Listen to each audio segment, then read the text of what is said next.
Welcome to Firsts in Fiction, your first stop for learning to write fantastic fiction. I'm your host, Aaron Gansky, author of The Bargain, the Hand of Adonai series, and Firsts in Fiction. And I'm Alton Gansky, one of the writers in the Harbinger series and the author of both fiction and nonfiction book-length works. I'm Molly Jo Riley. I am producer of the podcast, collector and author of the Unemployment Cookbook, and current work in progress, NOLA.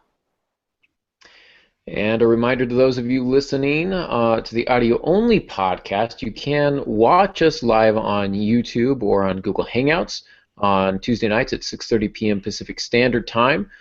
So you can watch us later on aarongansky.com if you want to see the video.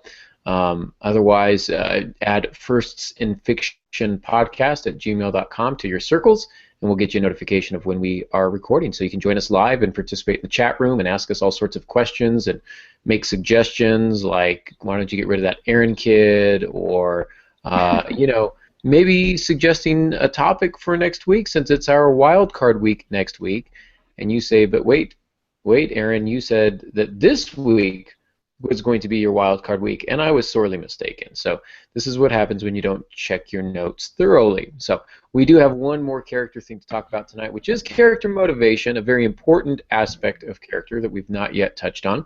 We're going to delve into that deeply tonight, but in the future, for next week, we've got a wild card coming up. We've got a couple ideas cooking, but we're always interested to hear your ideas, and if they're better than ours, we'll run with yours. So feel free to make some suggestions in the chat room as we go through tonight. That was a mouthful of words right there. So Nice. That'd be suggestions for a wild card, not personal suggestions. Yeah. Wear better shirts. You should just always do audio only. So Aaron should mute his camera. Get a life. Make the world a better place. Go audio only. Yeah. Shower before you go on air. Yeah, you got a face made for radio. Oh man. So yeah, I've heard plenty of that growing up in high school. I don't need any more of it. Thank you very much. So. We got our Ask the Author today from Joseph Bince, Dr. Joseph Bince, if I remember correctly. Is that right, Pops? Yes, yeah, he's a college professor. He's a great guy. He's author of I forget how many books, but he teaches literature at is it APU that he's at in Southern California? That feels right to me. But anyway, he's also an expert in Thomas Wolfe. Yes. So yeah. I had the privilege of meeting him briefly. Like you say, excellent guy. I like that a doctor is sending us questions. I'm going to go ahead and pretend like my answer is good and sufficient, but this guy's got more education than me, so. Well, unless it's a joke, so you can just sit back and laugh at the answer. That might be. He's just setting us up right now to mock us on his next midterm. What fool said this when asked this question? So. I'm going to go offline now, so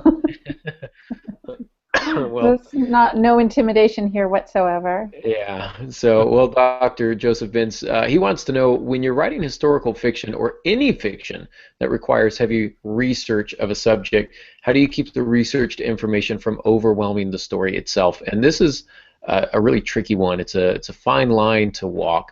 Remember in college, I had a professor assign us a story where we had to do research, and the research had to be clear in evidence from the text.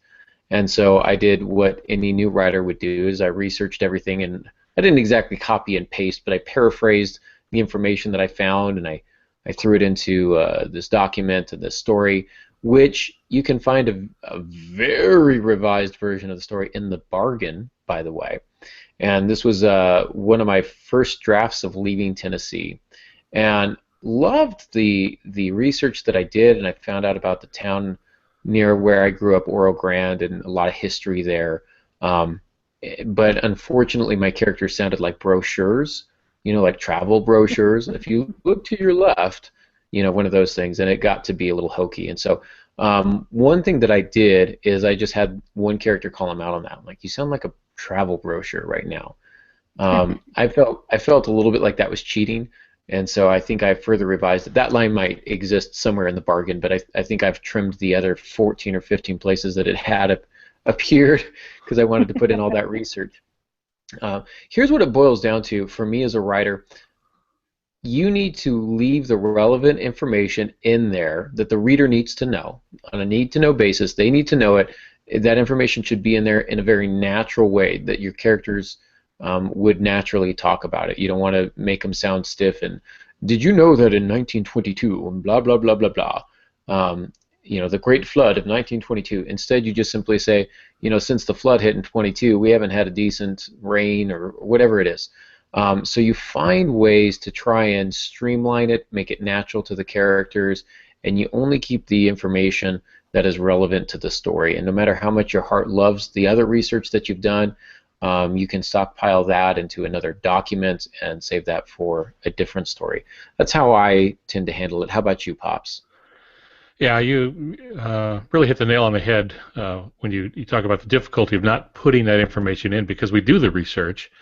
I guess that maybe of all the research I do for a book, half of it will end up in the book, if that, and then it'll be spread out like very thin butter on a piece of toast. But that's not what I want to do. There's part of me that just wants to put all this information in. So when I was doing A Ship Possessed, see the cover back there, A Ship Possessed, which has to do with a World War II submarine, I wanted to go on and on and on and talk about the difference between Baleo class and Gatto class and all the S boats and why they call submarines boats and not ships and so on and so forth. But it wasn't important to the story. Some of it was, but most of it wasn't. So while I would like to, carry on in great detail, it was counterproductive. Now I will say this: there are a few genres and a few writers that's expected of them. Tom Clancy, the late Tom Clancy, used to tell you how many rivets they had in a F-14 or something, and his readers loved that. That's what one of the reasons they read him is they wanted that information. But most of the time, people reading historical novels don't want a history lesson. They want to see a person living in that time period and then learn maybe a few things going along there. So I would say all of this is you have to resist that urge to put everything in that you've learned. It's not a waste of time. You've been improved and you've putting in the stuff that belongs. So despite that urge, avoid it at all costs, but do keep a few things in mind. Number one, a novel can educate, but its primary focus is on entertaining. And that's one of the things we do. Nonfiction educates, fiction entertains. It's an encounter for the reader. Practice the principle of RUE, R-U-E, which is resist the urge to explain. So we don't want to explain everything that we mentioned. So if you're writing about 18th century America and a woman is buttoning her shoes, you don't need to take a page and a half and say they buttoned shoes back in those days because shoestrings wouldn't be invented for many decades. So you want to resist the urge to explain on those things. Remember, always story is king. That's why you're writing a novel and you're not writing a nonfiction book. Story is king. And learn to trust your readers. We've talked about that many times. But tell them only what they need to know to understand the setting, the character, and the development of the plot. That is the action line. And then if you feel the need to change history, say you want to write a book about Abraham Lincoln killing vampires, it's always good to have an afterword. And Jack Kavanaugh, who's been a guest on the show, used to do that. And he would, at the end of the book, he had an author's afterword in which he said, these characters are fiction, these characters are real, and if he added a place or a particular castle or whatever it might be, depending what era he was in, he would explain that in the back so that the history would be kept clear. So if you have a lot of that in there, then you may want to save some of it for the back end. Does that make sense?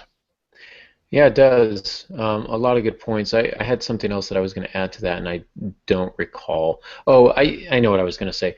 A lot of writers think, how much do I need to explain here? How much information do I need to relay to my readers? I think instead a quality writer is going to think, how little can I get away with saying? So rather than, in your first draft, go ahead and put all that wonderful, good research in there. In your second draft, how much of this do I really need? How much can I cut? So not how much can I say, how much can I cut? and I think that's going to be one of the defining questions for you. Al's axiom number 10, writing is putting words on the page. Great writing is taking words off the page. That's Absolutely. the difference. And Molly, you've been doing quite a bit of research for a number of years on your work in progress NOLA. And so how do you approach that? Ultimately, my way of thinking is, yes, I'm doing the research for the background, and while NOLA in and of itself, the setting, I call it a character in the book, but it's a behind-the-scenes character. Have to remember that there's nothing so important in the history that it takes away from the story that I'm writing that's happening to my characters. So if there's an incident or a reference that my characters want to make, I make sure that they do it real casually. Like you were saying about, oh, if there's a flood or something. Obviously, when you think of New Orleans, 90% of the people are going to think of Katrina. They're not going to say, oh, Hurricane Katrina when it hit in 2005. They're just going to say Katrina, and you're going to know what they mean. So to size it down, to pare it down like that is really helpful. I also want to make sure that it doesn't detract from the story, that I'm not explaining every single detail. I just need to put just enough in for my characters to explain it that the readers understand. If there's a mythical creature in New Orleans called the Rougarou, and people outside of New Orleans don't necessarily know what that is. So I've referenced it a couple of times, just the word, and finally my character, the main character, says, you know, she sees a graphic T-shirt, and she says, what is that creature? And has one of the other characters explain it. Very simply, just 2 sentences, that's a superstitious or a supernatural creature that'll get you if you don't behave when you're a kid. You know, something real similar to Bigfoot or something like that. They don't go into the history of, well, it was started back in Cajun history, it was started here, you know, it's voodoo created, it's also this or that. It's just very simply, this is what it is. And I think that's the key, is keeping it as simple as possible and remembering that you're not writing a history book, you're writing a novel. So you want to pull those elements that are going to enhance your character's journey, but make sure that they place it in just enough detail that the story cannot take place anywhere else. Well said. Well said. Yeah. I like that Rougarou. Something like, your mama never told you about the Rougarou? So, Yeah. you know, you Westerners got that boogeyman. We got the Rougarou, you know. Yeah, Something. there's Bigfoot, chupacabras. Let's see, what did we have? Yeah, we had Bigfoot in Michigan when I was growing up. Bigfoot. So New Orleans has the Rougarou. Sasquatch, yeah. Mm-hmm. Witches. In Europe, it was the witches in the forests. So, Yes.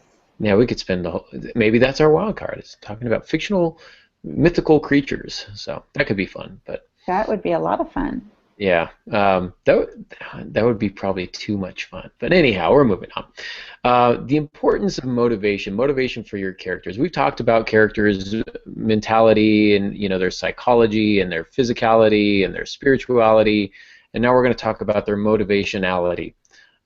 Which is not a word, but I just wanted it to go with all the other alities. So, character motivation, simply put, is the desire. It's what your character wants or needs, no matter how small it is. I want to say it was Kurt Vonnegut said, your character, no matter what it is, your character has to want something, even if it's just a glass of water.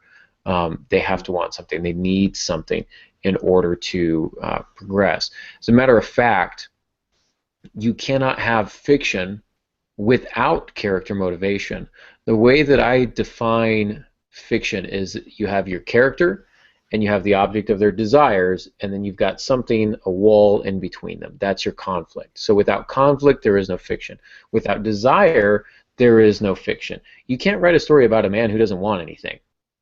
I suppose you could, but it would be incredibly boring. But I wouldn't even qualify it as fiction.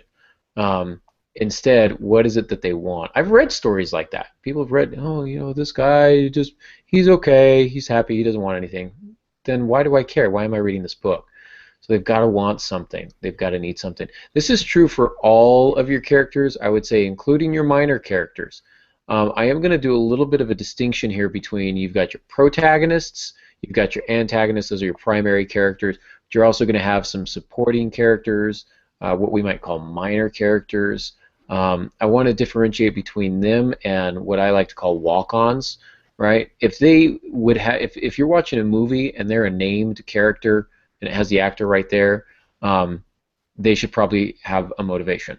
Okay, but if they're in the movie, it's just like second waitress, and then hey, the second waitress doesn't need a motivation. She's working for a paycheck. We get it. Let's move on. But for your protagonists, you really want to figure that out. What is it that they want? And that's going to tell us a lot about your character. It's going to tell us about who they are. It's going to reveal, just knowing what they want reveals, it kind of makes them who they are. And so you need to consider that. You need to put that time into, when you're developing it, what is it that my character wants, and what is it that's going to stand in their way? Pops, you've got something here about Indiana Jones. Yeah, let me build on what you just said, though. If you take a class, you go to a writer's conference and you take a good class on outlining, one of the things they will talk about, whether you're writing script or a novel, are plot points. And plot points, by definition, are in a 3-act play, you'll have 2 of them, the bridge between Act 1 and Act 2, and then Act 2 and Act 3, and usually you'll have a midpoint bump about 50% of the way through the story. But the plot point is often described as a door. And by definition, a plot point is when your protagonist walks through that, the door shuts, there's no way of turning back. It is a decision, a commitment that will forever alter the outcome for this protagonist. So the question you're asking with motivation is, what pushes the guy or the gal or the kid or whatever through that door? Why make that next step? So the motivation has to be large enough for that, not just a glass of water or something, but there has to be some reason to save a life, to get away from a danger, to redeem themselves, whatever it might be, but there's got to be some reason to go through that. And so when you're talking about the Indiana Jones things, I make the comment that in most fiction, there should be a clear motive for the protagonist and the antagonist, and that's where a lot of the fight goes on. Sometimes we don't give enough attention to the antagonist. The antagonist needs motivation also. So in Indiana Jones, you initially have a man who likes to go find artifacts and bring them back. In essence, he's stealing them from the sites. But when you come to the Ark of the Covenant being found, and the antagonists want it, and there you happen to be mean old Nazis who, and they tried to collect as many occult objects as they could, cultic or occultic objects, whatever they could get their hands on. Well, what are they going to use the powerful Ark of the Covenant for? A thing that God was scripturally is said to have designed, and Moses and his people built. Okay, if it falls in their hands, like the Spear of Longinus and other things that Hitler tried to get, would that empower them? So now the motivation for Indiana Jones changes.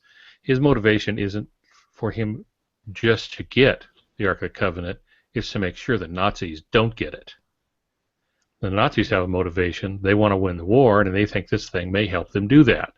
So their motivation is to get that. And so the two motivations are in conflict, and that's where you get the crisis and you get the story. That's where it picks up. So I have a question about what you just said. Is it possible then for the protagonist to have 2 motivations? Because in that example, Indiana Jones not only wants to find treasure, but he also wants to keep others from finding it, which is kind of similar, but not necessarily. So is it possible for your protagonist or the antagonist to have 2 different motivations? Yeah, in fact, we have this a little further down in the show notes for tonight, where protagonists, in the process of having one motivation, may have to do things that create other motivations. So in making a decision to do one thing, it launches that character into a different world, a different realm, where now the new motivation comes along and the old one is really secondary. So, winning at the poker table might be the first motivation. The second motivation is you win big and you find out that the people want their money back because they think you're cheating. Now you have a new motivation. It's not to win, it's to survive. And then when you find out that they're after someone you love, a family, something like that, then your motivation goes beyond even wanting to survive. You want them to survive, and so sometimes you get escalating motivations in stories, and that works out very well. I always give the example of I take the glass of water example, and I kind of run with that. So if I wake up thirsty, it's not a very enthralling story. But when I try and get a glass of water and the water doesn't come on, well, now things are a little bit fishier. Like, why isn't the water on? So I call my wife and I say, "Did you pay the water bill this month?" And she says, "I hate you. I've never loved you. I'm leaving you." Well, now my motivation is changing. Like, I don't really much care about this water anymore. Now I need to know what's going on with my wife, and so my motivation can change, and it should escalate. Maybe not in such a way as I've described, but absolutely, it's the escalation. And when we talk about raising the stakes, what's on the line? Your characters are often defined by what they stand to lose. If they don't stand to lose anything because they don't love anything, then we don't care. But if you show them the family in peril, we care. If you show the world in the balance, we care. If you show, what is it that Jerome Stern says in Making Shapely Fiction, if a old woman is trying to dig a hornet's nest out of her yard, we care about that because there's some physical danger. But even if she's just simply trying to thread a needle, if this is indicative of her ability to take care of herself, and she knows if she can't thread a simple needle that she can no longer care for herself, and it means that she's going to have to, move into some assisted living facility, and her son's trying to push her off to Montana or something. Now the threading of that needle is important to us. That motivation for her to be able to accomplish that simple task has a lot more weight to it because it matters to our character because their motivations are true and developed and real and tangible, and they're not cliched. I know I've said this time and time again, but I keep coming back to what Steve McLean always says, which is don't have your antagonist be evil for the sake of being evil, evil for evil's sake. What do your antagonists want? To take over the world. Really? Why do they want to take over the world? So they can have the world. But why? What is it that, what is this quest for power? Why is it, what has driven them to that point? Are they trying to show how powerful they are? Are they trying to impress somebody? Give them some sort of motivation in the background that's going to push them. And that's when you start to get some really intriguing antagonists, sympathetic antagonists, when they're doing the wrong thing for the right reason. You could have really accomplished that with a character like Darth Vader if they had done a better job with the prequels. About him trying to restore balance to the Force, and the Jedi are now too powerful and they've been left unchecked for too long, and somebody needs to put them in their place. And he's not just doing it to be all powerful, but he's trying to save his wife and his children, and he's trying to, take over the Empire for the good of all the planets. And they could have taken that and developed it. I think they tried. I don't know if it was super successful, but it's something that they tried. Well, I think the other thing to keep in mind it wasn't successful. I think one of the other things to keep in mind here is when you let motivation be known. One of the rookie mistakes is we upload this right up front, chapter 1, and the antagonist appears at some point, and we're right off the bat, we know what the motivation is. It's best to reveal that over a period of time. Reading is discovery. The reading of a novel is discovery, and it happens through the course of time, through the reading of the book. So especially in some genres, you really hang on. You purposely hide some motivation. So the clearest example would be a simple murder mystery, where discovery of motive is one of the things the private detective, the cop, or the amateur detective must figure out, not only how a person died, but what was the motivation behind it. Why would somebody do that? Well, you're not going to know that right up front. Otherwise, it just reveals everything. So that can be spaced out over time. And here's the thing to remember as a writer. We control the flow of information to suit our story. That's what we do. We have that privilege. We have that power. We have that responsibility. We don't upfront everything. We place information when it's needed so that the story continues to move forward. So oftentimes, an antagonist motivation will appear late in a story. And you find out that you think they're just after money, but the truth is they're dying of a disease, and they think that by doing whatever it is they're doing, they might be able to live longer. And you find that there's some kind of motivation there. So we want to kind of space that out a little bit. And I would say that the opposite is also true. Um, there is some things that we want to withhold from the reader for a time, but I would say that we want to avoid teasing our readers by saying, "Oh, I'm going to tell you about this later, but not right now." Um, I tend to think of books that do that as gimmicky. Um, don't on that same note, I would say don't deliberately withhold information that should be revealed early on. And new mystery writers will make that mistake. They'll withhold important clues so the reader can't figure it out. So no, you don't want to do that. You want to be fair with the reader, but that doesn't mean you have to send them a telegram telling them what all the motivations are, because that's no fun. Reading is meant to be enjoyable, so it's putting it at the right place. It's not putting the dessert at the beginning of the meal. Well But that's said. the best. Oh, sorry. We're Yeah, but actually then, not talking about real food right now, are we? but then if you eat your dessert, then you're not hungry for dinner anymore. So it Yeah. ruins the rest of the book. But Okay. yeah, I like how you say that. You control the flow of information, know what information needs to be revealed early on and what needs to be withheld. Kurt Vonnegut Jr., one of his 8 rules for writing fiction is to heck with suspense. Give your readers as much information as possible so that if cockroaches were to eat the last 20 pages of your manuscript, they would still know how it ends. And I kind of ascribe more to that. I don't give my readers all of the information up front, but I give them all of the information that they need at that time that's relevant to the story, so that they can understand everything and not feel lost, not feel like I'm leading them on, like I'm leaving a little breadcrumb trail for them. If your character finds a loaf of bread, let them find a loaf of bread. If they only find breadcrumbs, then the reader only gets the breadcrumbs. That's why mystery novels work great. That's why they're in first person, because, like you say, they find clues. You don't withhold the clues. You have to give us the clues. Otherwise, it's Right. yeah. I think we're off on a tangent here. Have I Well, successfully brought us on no, a we're tangent? not. You might be. But Molly and I are doing just fine. So Yeah, we're Well, my just motivation, my motivation right now is to look intelligent and smart, and I'm a little worried that that's not happening. So I'm going to make some jokes at my own expense so that we can all laugh at me together.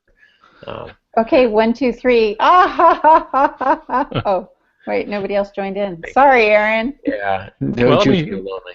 let me throw another little bon mot out there, another little tidbit as we're talking about motivations for, let's say, protagonists. A lot of new writers don't realize this, but you can have multiple protagonists. Usually we think there's one protagonist. There's usually a key protagonist, a primary protagonist is what I call them. But you can have multiple protagonists in a story. That's certainly not unusual to do that. And they can have different and sometimes even conflicting motivations. Hmm. And that makes for a very interesting story. Now, I did this in my book Wounds, which is about a serial killer in San Diego.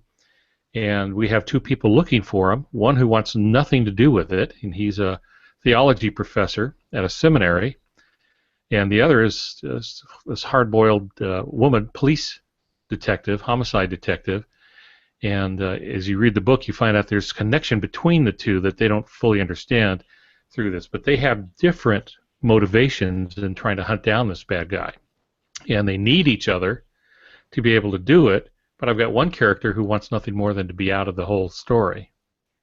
And I have another character who wants to beat the guy up. So she's a tough date.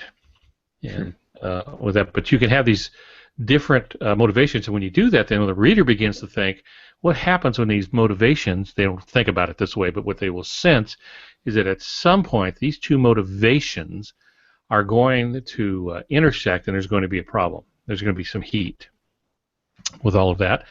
And so keep that in mind. Another example is those who have read the Harbinger series. We have 5 characters, 4 different points of view, and each novella is one person's point of view. Well, they're all part of this team, but their motivations are different. They're very different. What they want in their book is different than what the next character in his or her book is going to want. And so sometimes those come into conflict too. And it changes them through the course of the story. In the Hand of Adonai series, I've got four kids who are, wrenched from the real world into this fantasy digital video game world, um, and they quickly learn that this is not as fun as they thought it would be, and they want to get home. Well, three of the four do, and so you have another one who's along for the ride, but her motivations shift pretty dramatically in the second book, and what the character I think really comes alive.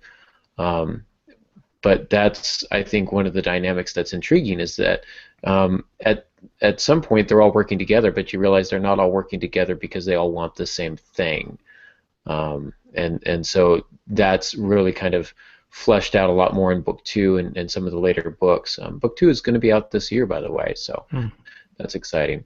So if you're looking for, I'm looking forward to that. I hope you're looking forward to that as well. So keep that in mind. People who work together are not always working together for the right reasons or the same reasons, and people who are working against each other are sometimes have the same motivation. If you think of a simple romance, two guys fall in love with the same girl. They both have the same motivation, but both of those motivations cannot be satisfied. And so now those motivations are in opposition, they're in conflict, and that's where the conflict arises. Both would say they want the girl to be happy, but both would also say that they want the girl to be happy with them and them alone. And so you can have multiple protagonists. Neither one is necessarily a bad guy. You don't have to have one be evil trying to take over the world and get the girl, but they can both be good guys, and that's part of the conflict for the girl is, which good guy should I choose? So you can develop some tension that way by having similar motivations or by really contrasting those motivations. Right. Right. And it's my belief, and we'll probably say this again tonight, but it's my belief that we need to give as much attention to motivation as we do the appearance of our characters, our basic plot line, some of the key elements that we normally think of. Motivation is right up there. Again, we don't talk about motivation so much in the story. We let that be seen, and that's part of the act of discovery. So as an example of that, I taught at Taylor University for a while, and I use this as an illustration for the special class I was teaching, and I've used it in other writing things. And it came to me when I was flying on one of those little puddle jumper planes, which just for me is always a challenge to do. But it was one of those, and if you've flown on these, you know what it's like, where they only have one flight attendant, and for takeoff and landing, she goes up front. She sits in a chair that faces all the passengers. So all the passengers see her. She sees all the passengers. We were on one of those, and I was looking at that as we were flying, and I was thinking, well, I wonder what happens if the plane goes down. What would she see? This is the way novelists think. And I realized she would see us all screaming and crossing ourselves and pleading and weeping and stuff like that. And I thought, well, okay, so she sees that, and we see her frightened, but what if she saw one passenger not troubled at all and just sitting there as the plane goes down, reading a newspaper? And then she's the only survivor. And then a little later, after she's out of the hospital and she's got lots of burn scars and stuff, she sees that guy again, and he's just fine. He's just dandy. No problems whatsoever. So what's her motivation now? What would she do? And in that is where that will guide the rest of the story. I like that setup. It reminds me a little bit of Unbreakable. You remember that M. Night Shyamalan film where he's the only survivor of this train wreck, and he's coming out of the hospital, and everybody's looking at him like, why did this guy live and everybody else on the train died? Everybody else in his car. So he's walking past the grieving families with his family, and he's getting looks like, of jealousy and guilt and all that kind of stuff. It's a really well done movie. And then the question is, he has to ask himself, why did I survive this? What is it? Is there anything special about me? It's a great, remarkable story if you're really into comic books, or even if you're not. It's better if you're into comic books because it's kind of a comic book film, but even if you're not, it's still pretty fantastic. So a good example of character motivation. A man finds out he's a superhero. What does he do? does he go out and fight crime? But there's a lot more to it. I'm not doing it justice. Go watch the movie, Unbreakable, fantastic. So now we need to talk about motivation at work. We've talked a lot about what motivation looks like. But you got to remember it's got to be believable. I like the old adage, every character is a hero of his or her story. We already said avoid evil for evil's sake. You know, everybody's working for their own good, or more often than not, they're working for the good of somebody else. Characters that are incredibly selfish tend to make very one-dimensional characters. So when you have a villain who's actually trying to help somebody, that's kind of intriguing. Somebody who's willing to kill 122 people to save the one that he or she loves. They've got to have some sort of believable motivation. And the motivation should come from the personality of the character rather than being thrust upon them by the author for the sake of the story. I like the reluctant hero type stories. You have to save the world. No, I don't. Well, it's prophesied, and yeah, I'm just gonna go get a beer. I hope the world works out for you, you know. And that was kind of the setup for the Wheel of Time series with Randall Thor, who is thrust into this position of having to save the world, even though he really has no interest in it at all. But if he doesn't do it, basically everything that he loves is going to die. So he's kind of thrust into this. So I think that one of the primary motivations is for people like me is avoiding big crowds of people and where you don't know anybody and uncomfortable social situations. And if that motivation, the way you create conflict is by taking somebody like me and putting them at a birthday party for a bunch of 4-year-olds that you've never met, and with a bunch of people that you've never met, and there's a lot of conflict right there, because now my motivation is to hide quietly in the corner and never talk to anybody and curl up in the fetal position and cry until my wife picks me up and takes me home. So our conflict... I'm sorry. Well, let me ask you this. Am I going too far in saying that in a novel we usually think of conflict between characters, but maybe what we really should be talking about is conflict of motivation? Yeah, I mean, really we talk about internal conflict and external conflict. So external conflict is, I want the girl, but somebody else has her. We want to save the world. I get in a boxing ring and I'm, Rocky. That's an external conflict. But the internal conflict is what's also interesting. If we go back to Rocky, his motivation is not simply to win the fight. It's to prove himself, prove that he can do this, that he's going to make something out of himself. He's going to, better his life. That type of internal conflict, I think, is more intriguing. Monk. This is another example I give my students all the time. Love the show Monk, who's afraid of everything, including milk. And he's just got every phobia you can imagine, and OCD to boot, and he's got all these terrors and phobias. And there's a scene in which he's so incapable of existing in the real world that he has to have a nurse with him. He's got to have a helper, if you will. And so he's chasing down the bad guy. Bad guy's out on the roof. His helper runs out there. She's trying to keep the bad guy. Bad guy's got a gun. They're struggling, and she's looking at him like, "Why don't you come out on the roof and help me?" And he can't step out on the roof because he's afraid of heights. And so there's this intense conflict there because his motivation is, I don't want to go out on that ledge, on that roof. But he's got another motivation, which is, I don't want my helper to be hurt or killed. And so he has multiple motivations. Both cannot coexist. And that's a wonderful moment, I think, of conflict, because he's got multiple motivations working within him, and both cannot coexist. He can't satisfy both of them. And so he's got to make a choice, and that creates this great internal conflict. Yeah, we tend to think as new writers that conflict has to be outside of the character, but I think the really astute writer knows that that there's another layer of conflict within the person. Is that kind of what you're talking about, Pops? Yeah, I think so. I was just trying to redefine it a little bit because we tend to see it as one person against another person. And really, when we're talking about motives, one motive against another motive, it's basically the same thing, but I think it clarifies some things because that brings the inner person out.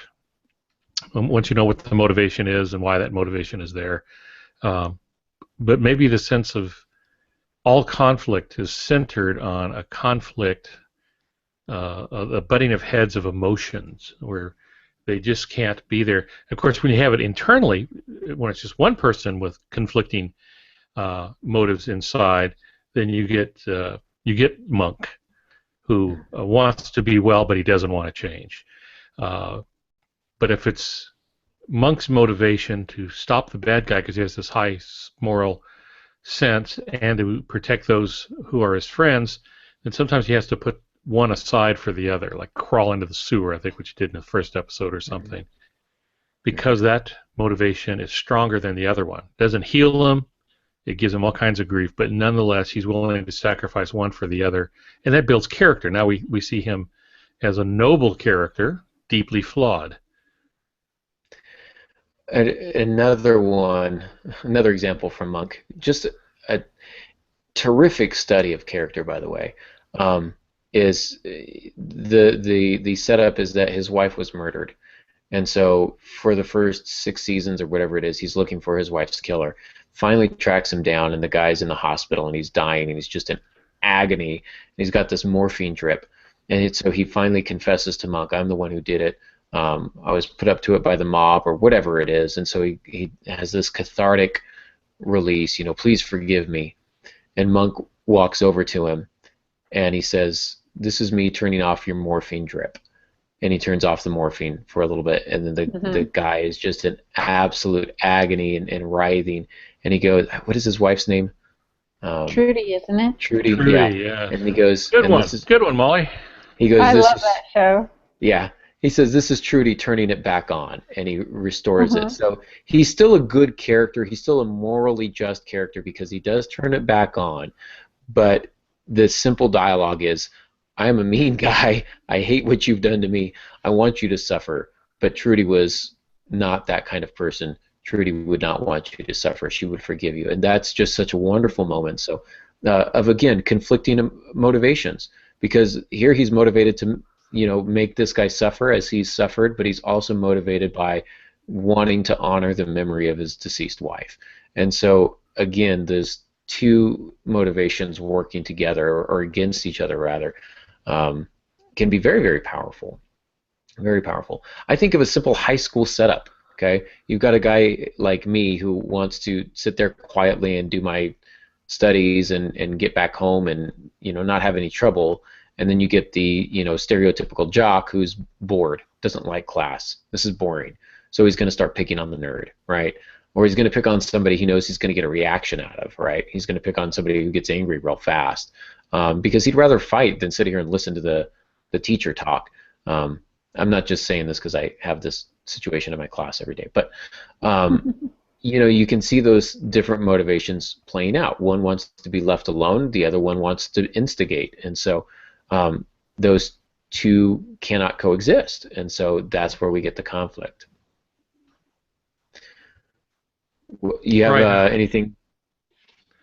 Well, as time's clicking along here, let's talk about some of the common motivations. You have a good list there. Self-preservation is one. Certainly, we see that a lot. Avoidance of pain. That's me. Thank you very much. I spent 2 hours in the dentist chair today, so I'm really keen on the avoidance of pain. Actually, there wasn't a lot of pain. It was just very tedious work that he had to do. So. But if we look at that, Pops, just real quick, what was your motivation for sitting in the dentist chair? If it's going to be uncomfortable and painful, why would you go and sit in a dentist chair? That wasn't really painful. It was just time-consuming. Okay. Well, because I'm getting a bridge and I need it. So. How about avoidance of further pain? Yeah. That's exactly right. That's kind of what I was... He's extremely funny. I got there a little bit late, and he said, "Well, no problem. We have people come in late all the time. Of course, now we don't have time to numb you, so you'll just have to kind of endure the rest of this." I laughed and wondered if he really had it correct.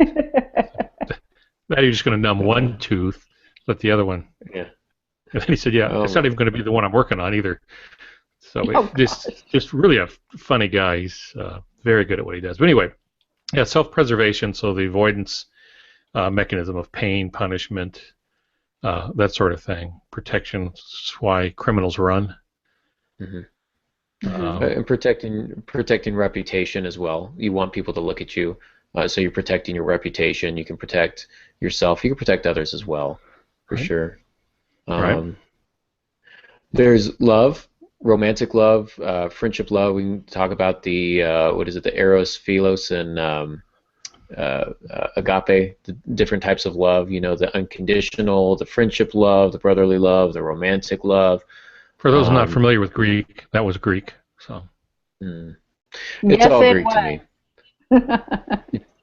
All Greek. Okay. You got fear, fear of monsters, loneliness, fear of loss, any phobia you could put in there. Triskaidekaphobia, one of my Fear of favorite ones. milk. Yeah. Hippogigantomonstrosesquippedaliophobia, I think, is the fear of long words. Yeah, Um, which I'm sure and Tess will that's give me the true. actual That's word. that's an Yeah, actual true thing. yeah. Tess will probably look it up for us. So, um, spirituality. Religion is a big, big motivator, especially things like life after death and rewards for life after death. Without trying to get too dark, terrorist attacks. How do you convince somebody to kill themselves in a terrorist attack? Well, once you die, here's the reward that you're going to get for your work here on Earth, Yeah. and so that can be a very large motivating factor. Uh, Pleasing others, such as love interests, parents, deities, still trying to get the approval of my father, all those things. And by the way, I'm not saying that literally. That's a kind of a hypothetical. Pops, just I'll see Therapy you at session? counseling. Okay. Yeah. So, excuse me. But anyhow, I'll go a little bit quicker. Things like freedom, peace. Just wanting to be left alone, free from conflict. You don't. That's me. I don't like conflict at all. Anger and hate, revenge. Revenge stories are big. Reconciliation, trying to right a wrong. And lastly, one of the bigger ones is material gain. I think what I want to encourage you guys to do as writers is not to pick one of these, but to pick two or three and think that all three of these are working at the same time. And what's really going to help us understand your character is when you put him in a situation where one of those has to rise above the other. Think Monk trying to overcome his fear so that he can protect somebody else and solve the crime, and hopefully get one step closer to finding Trudy's killer. So he's got 3 or 4 different motivations working at that particular moment, and that's what makes that moment really outstanding. So, do you have yeah, perhaps all you of had a those couple are more very good, things? and the picking of multiple ones is very important. And it does take a little practice to keep them in line, and then understand that sometimes they may change. So the first motivation may not be the motivation at the end. Motivation in Act 1 may not be the motivation in Act 3 Hmm. of your story. In fact, it's probably good if it's not, that there has to be something else that goes along with that. And that's, again, One of the back to something. I'm sorry, go ahead. I was just going to say one of the things that you can do with your ending is to try and wrap everything back up and kind of give it that circular feel. So if we start with the man who's thirsty and wants a glass of water, but the water doesn't turn on, and then his wife is leaving him, et cetera, et cetera, et cetera. By the end of that novel, it'd be really nice if that dude turned on his water faucet and water came out. You know what I'm saying? So it will change. His motivation is going to change, but if you start with the motivation, don't forget that that motivation is still going to be there. He's still going to be thirsty, and so satisfying some of these conflicts can be a rewarding experience. All right. Well, let me throw out 3 questions writers should be asking. We mentioned a little earlier, but it's worth mentioning again. Give as much thought to motivation as you do the character, the physical nature of the character, the emotional nature.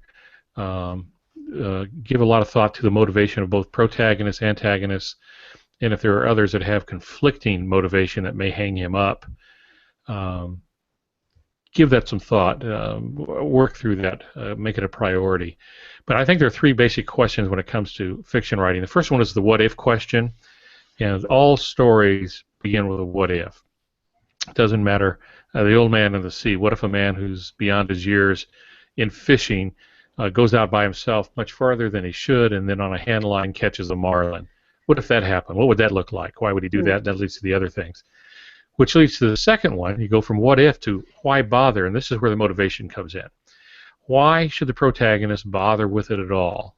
Why not just turn around, walk away, do something else? There needs to be some compelling reason that serves as motivation. So if you have this, then you have a believable motivation. So if you have the what if, you have a workable idea. If you can answer the why bother question, then you have a believable motivation. And then the third and the last question is what's next, and that's really plotting. And if you have this, then you have a workable plot. So what if is the germ of your story. The why bother is the motivation, and what's next is the action of the story that takes the reader through. Yeah. Well said.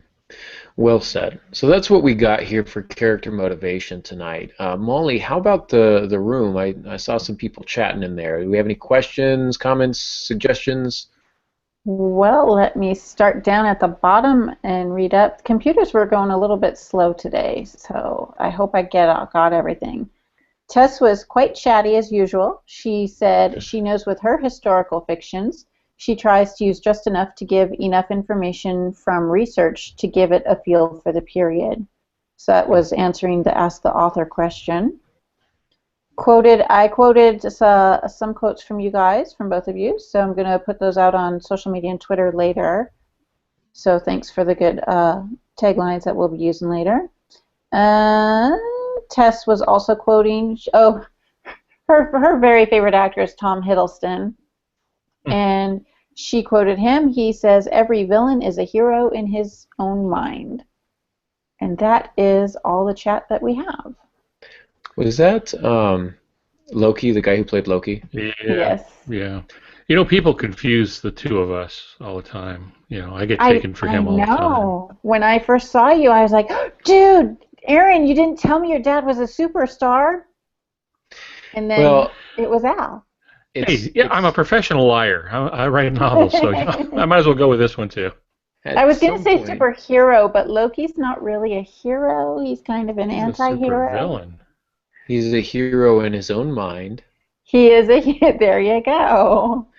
Oh my goodness. Hey, look, we went round circle on that. Yeah, we did. Pops, I just think it's time that you take off the silly hat, and then people will stop confusing you with Loki. So, well, we've got a wild card next week, and so we haven't decided. And that's true. It's an actual wild card next week. I do mean it this time. So we'll get you some word on that once we figure out what it is. Thank you to those of you who have submitted new Ask the Author questions. We have quite a few there to get us through the next couple of weeks, but don't stop sending them in. Continue to send them in whenever they hit you. You can always do that at aarongansky.com or on our Facebook and Twitter, etc. I feel like I'm forgetting something, though. Anybody help me out here? No. I was going to get to that, but I had a point. You are going to be where at the middle of April? Orange County Christian Writers Conference. I'll be speaking there on Saturday, doing an intermediate fiction track. I'll actually be there Friday evening, so I'll be able to kind of mix and mingle a little bit and see some familiar faces. So the Orange County Christian Writers Conference, April 15th and 16th, yes? Yes. I'm looking at Molly. She's my calendar. So April 15th and 16th. And Al's got a new book coming out. Book 12 of the Harbingers, going to be out this Thursday. That's right. It's up for pre-sale now, and then you're able to get it through Amazon. You can get the print book through Barnes & Noble, I think, also. I don't know if they're going to do I don't handle that part, so I don't know if they're going to do the ebook. Otherwise, you can get the ebook through Amazon. So that'd be excellent. True. And then we'll all be out at Blue Ridge in May, and In June, I'm still waiting on confirmation, full confirmation, but it looks like I'll be at the Greater Los Angeles Writers Conference. So I've got All some right. speaking engagements lined up. So if you want to meet me in person, say hi. That'd be fantastic. So, but yeah, that's what we got. So don't forget you can get in touch with us at aarongansky.com, altongansky.com, and frankly, my dear mojo.com. Do you guys have any new blog posts up? Anything you want to pitch other than the new Harbinger book? No, I don't, but I will be soon. I'm finally gonna start to. I've been editing like the Dickens. I have a lot of editing projects that I'm working on. I'm gonna get back to blogging this week. Excellent. So that's where you can reach us, and also on the Facebook and the Twitter, or at firstsinfictionpodcast@gmail.com. You can always send us a note there, and we'll get back to you right away. So we do thank you all for listening, and until next week, good writing.